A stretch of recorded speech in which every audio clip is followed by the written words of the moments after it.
So, ito yung mga ingredients natin para sa chicken macaroni salad. Gagawa tayo. So, ito yung elbow macaroni, pineapple chunk, pasas, real mayonnaise, and then all-purpose creamer. Angel yung ginamit ko. And then, naglaga na ako ng manok, chicken breast, and then shredded ko na siya. And then, slice ng celery, and then, dalawang puting sibuyas o white onions.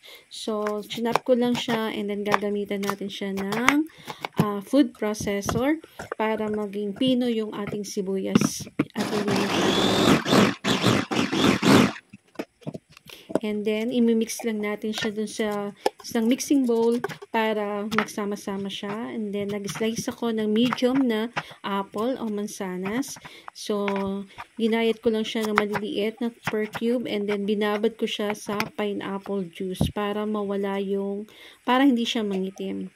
And then, kumuha lang tayo ng 3 pirasong pickles. I-slice din natin siya ng per cube na maliliit para masarap yung ating chicken macaroni salad.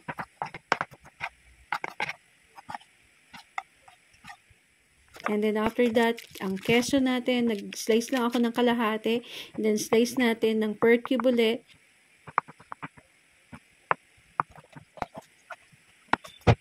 Yan. Pinaghalo-halo lang natin, minix lang natin lahat ng mga ingredients o pinagsama-sama lang natin sa isang lalagyan. And then, yan, sinala na natin itong apple, inalis na natin yung pineapple juice.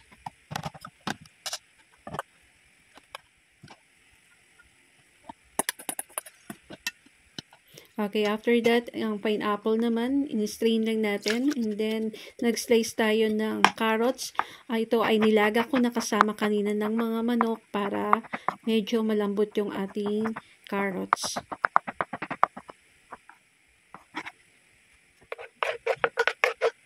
And then yan, mix lang natin sa ating elbow macaroni. Pagsama-samahin na natin lahat ang mga ingredients. So, after that, combine lang natin. Yan, nilagay na natin yung pineapple. Okay, then mix until it combine. And then, nag-add tayo ng all-purpose cream, 2 all-purpose cream. Ang ginamit kong mayonnaise ay isang 1,000 ml and isang kalahati or small.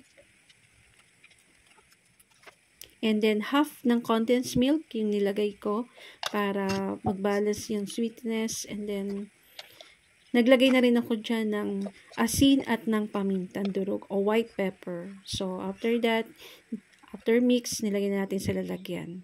And then, lalagay natin na siya sa ref.